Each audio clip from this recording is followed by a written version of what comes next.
The rain pounded against the windows of Lincoln High like fists demanding entry, mirroring the chaos in my chest as I stared at the graffiti-scrawled locker door. Faggot read, sharp letters dripping with hate. A fresh wound on the metal that had been my safe space just yesterday. But what hit harder was the memory of last night, his rough hands on my skin. His whispered promises in the dark of the abandoned gym, turning my world upside down in ways I never imagined. I slammed the locker shut, my heart racing like I'd just run from a fight I couldn't win. Alex Rivera, the school's notorious bad boy, with his tattooed arms and perpetual scowl, had been the last person I'd expected to pull me into the shadows. Yet there we were, after months of stolen glances and heated arguments, crossing a line that felt both terrifying and inevitable. My name is Jordan Hayes, a quiet senior more at home with books than brawls in this sprawling suburban Chicago school where cliques ruled like kingdoms. I'd always known I was different, but admitting it out loud, that was a risk I wasn't ready for, not with parents who preached traditional values and friends who joked about anything gay like it was a punchline.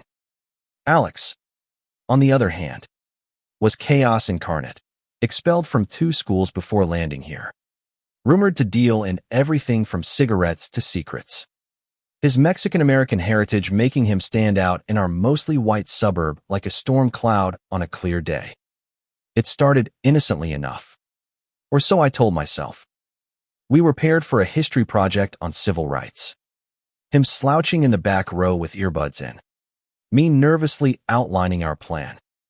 This is bullshit, he'd grumbled, but his eyes lingered on mine a second too long, sparking something electric.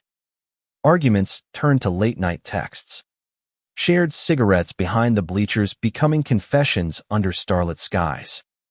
He told me about his absent father, the pressure to be tough in a world that saw him as a thug. I shared my fears of coming out, the isolation gnawing at my soul. The tension built like a pressure cooker. One Friday, after a brutal football game, Lincoln versus our rivals, Alex cornered me in the empty locker room. Why do you let them push you around? Hayes. His voice was low, gravelly, inches from my face. I shoved him back, anger flaring at his hypocrisy. Like you're any better, Rivera. Always starting fights. But then his hand gripped my shirt, pulling me close, and our lips crashed together in a kiss that shattered every wall I'd built. That night was my first time with anyone.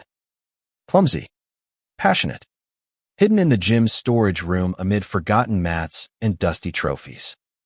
His touch was surprisingly gentle, contrasting his rough exterior, whispering, "I've got you," as if he knew my vulnerabilities better than I did. We lay there afterward, breaths sinking, the world outside forgotten. But dawn brought reality, whispers in the halls, stares that burned. Monday hit like a truck.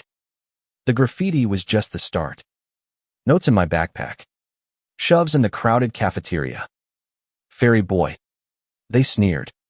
A group led by Tyler Grant, the golden quarterback with a chip on his shoulder. I ignored it, head down. But Alex noticed. His jaw clenched during lunch as he watched from across the room. His crew of misfits, Diego, a graffiti artist with a quick wit, and Mia, the punk girl who fixed motorcycles, exchanging glances. By afternoon, it escalated. In the parking lot, Tyler and his buddies surrounded me, tires screeching as they blocked my bike. Heard you like it rough. Hayes, that why you're hanging with Rivera? Laughter echoed, fists balling. I backed up, fear twisting my gut, when a motorcycle roared up. Alex dismounted, helmet off, eyes blazing. Touch him and you're done, he growled, stepping between us like a shield. The standoff was electric. Tyler smirked. What? You his boyfriend now? Alex didn't flinch. Call it what you want, but hurt him, and I'll break you. The words hung heavy, a promise laced with violence born from his own scars. Tyler backed off, muttering threats, but the seed was planted. Rumors spread like wildfire. Alex Rivera, the bad boy, defending the nerd. It was scandalous, thrilling, dangerous. That evening, under the flickering streetlights of our neighborhood, Alex found me walking home. "You okay?" His voice softened, a rare vulnerability peeking through. I nodded, but tears betrayed me. "Why me?" "You're risking everything." He pulled me into an alley, hands cupping my face. "Because you see me, Jordan. Not the bullshit everyone else does." Our kiss was desperate, an affirmation amid the storm. But secrets don't stay buried in a small town. My parents caught wind anonymous texts, perhaps from Tyler's crew. Dinner that night was interrogation central. "Who's this Alex? We hear he's trouble." My mom, a teacher at the elementary school, worried lines etching her face. Dad, a mechanic with calloused hands, grunted disapproval. "Stay away from him. Son, focus on college." I lied, stomach churning, but the pressure mounted.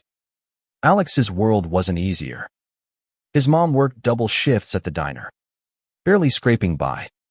She'd kill me if she knew. He confessed one night in his cramped apartment. Posters of rock bands covering peeling walls. We made love again, slower this time, exploring each other with a tenderness that healed old wounds.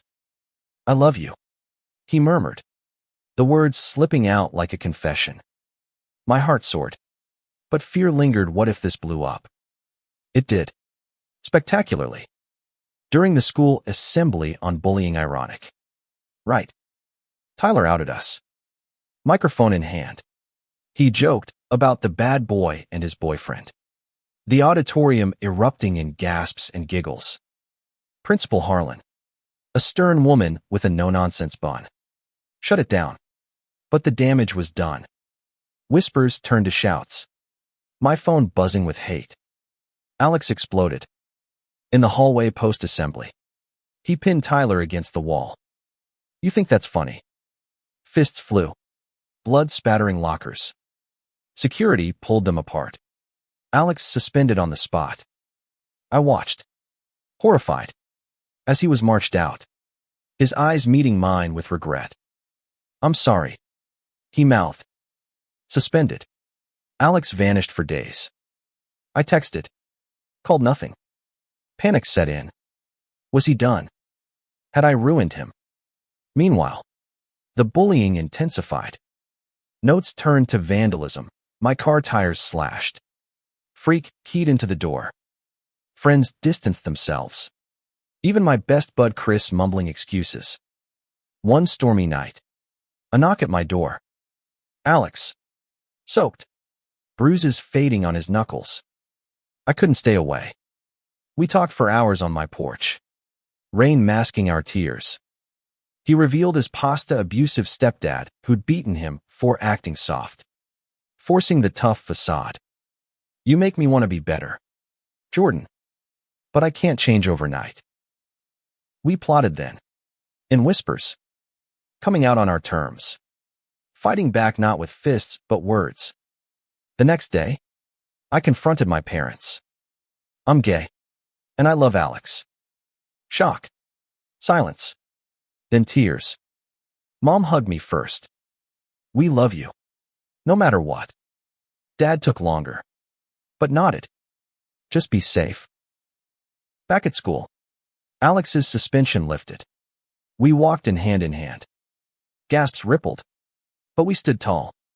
Tyler approached, apologetic under pressure from coaches. Didn't mean to. Alex cut him off. "Save it. Just leave us alone." It wasn't perfect, but it was progress. Our relationship deepened. Picnics in Millennium Park. Stolen weekends at his aunt's cabin in Wisconsin. He taught me to ride his motorcycle. Wind whipping our faces as we laughed. I helped him with college apps, dreaming of futures beyond Lincoln High. But drama wasn't done. Senior prom loomed. A glittering affair in the gym transformed with lights and balloons. We decided to go together.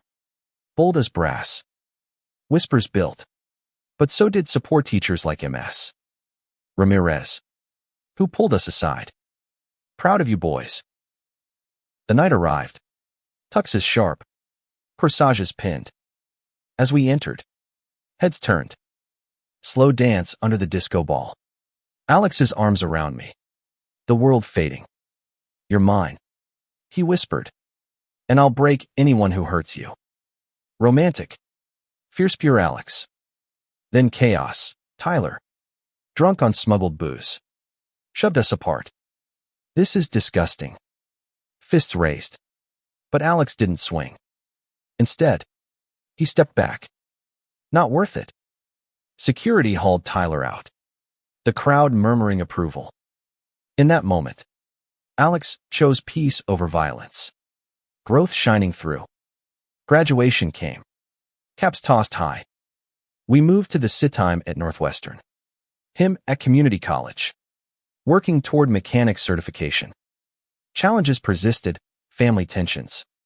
Societal stares. But love anchored us. Years later, at our commitment ceremony in a Chicago park, surrounded by friends old and new, Alex repeated his vow. I'll always protect you. Not with broken bones, but with unwavering support. Our story wasn't just romance, it was resilience. Teaching that love conquers hate. Vulnerability breeds strength. In the end, that first time wasn't just physical. It was the spark of something profound. From bad boy to partner, Alex showed me that true protection comes from within. And together, we could face anything. Love, in all its forms, wins. The journey didn't end there, though. Post-college, life threw curveballs. I landed a job as a journalist in downtown Chicago, chasing stories on LGBTQ rights. Inspired by our own battles, Alex opened his own garage, Rivera Repairs, specializing in custom bikes, a dream born from those late-night rides. We shared a cozy apartment in Wrigleyville, walls adorned with photos of us, prom night, road trips to Lake Michigan, quiet mornings with coffee and newspapers. But shadows lingered. One evening, a call from Alex's mom. His stepdad was back, stirring trouble. He's threatening to out me to clients, Alex said. Pacing. Fear resurfaced. Old wounds reopening. I held him. We're in this together. We confronted the man. Legal papers in hand. Restraining order filed. It was cathartic. Alex standing tall without fists. Our circle grew. Diego became a mural artist, painting vibrant queer themes on city walls. Mia, now an engineer, fixed our bikes for free. Even Tyler, years later, apologized that a reunion life had humbled him. Intimacy evolved too. No longer hidden trysts, but open affection, holding hands at Cubs games, kisses in crowded bars. We volunteered at youth centers, mentoring kids like us scared. Searching. Your story saved me, one teen said. Tears in eyes. That was the human value, turning pain into purpose. Conflicts arose. Of course. Arguments over finances. Jealousy when work pulled us apart. Once, after a heated fight, Alex stormed out. I worried he'd revert to old ways. But he returned with flowers. I choose us. Every time. Therapy helped. Unpacking traumas. A pivotal moment, adopting a rescue dog. Max. A scruffy mutt symbolizing our patched-together life. Walks in the park became therapy. Discussions flowing.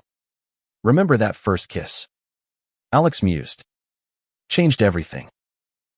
As time passed, we advocated louder. Marches. Speeches. I wrote op-eds. Alex sponsored pride events at his garage. Our love became a beacon, proving that from unlikely beginnings come enduring bonds. One winter night, snow blanketing the city, Alex proposed. Down on one knee by the bean sculpture. Ring glinting. Marry me. Jordan, let's show the world. Tears froze on my cheeks as I said yes. The wedding was intimate, family, friends, under twinkling lights. Vows exchanged. Rings slipped on.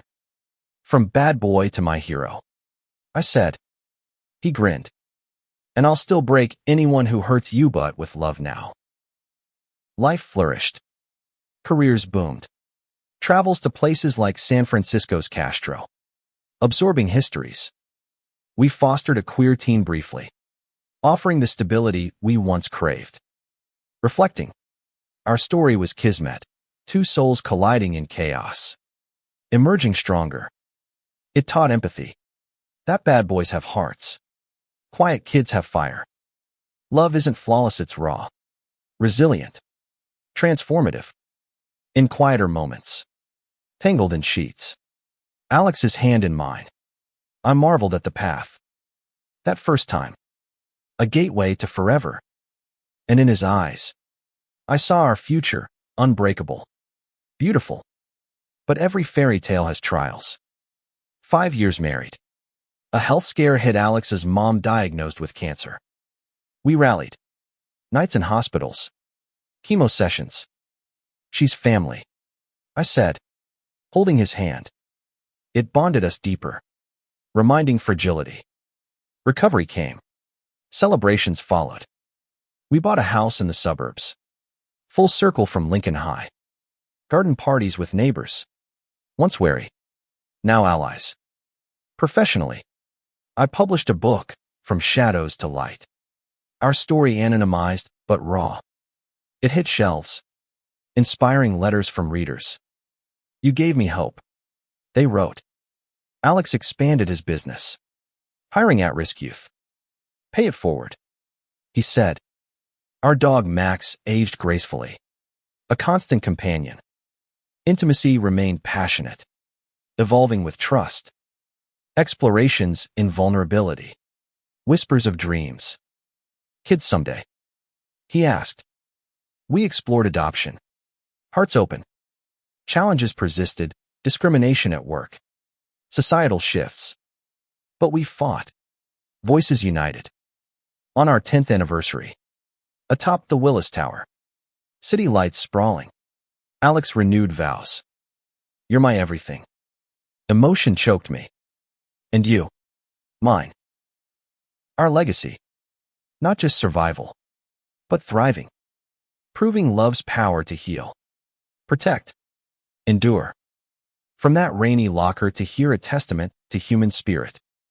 The end wasn't an end, but continuum. As we aged, mentoring became legacy. Grandkids adopted siblings heard tales of Grandpa Alex the bad boy. Laughter filled rooms. In twilight years. On a porch swing. Hands clasped. We reflected. Worth every risk. Alex said. I nodded. Every one. Death came gently. Alex first. Peaceful. I followed soon. Hearts entwined eternally. But in memory, our story lives, a beacon of love's triumph over adversity. Kitsch tin faded to peace. Romance to legend. Value. Humanity's capacity for change. Connection. Compassion.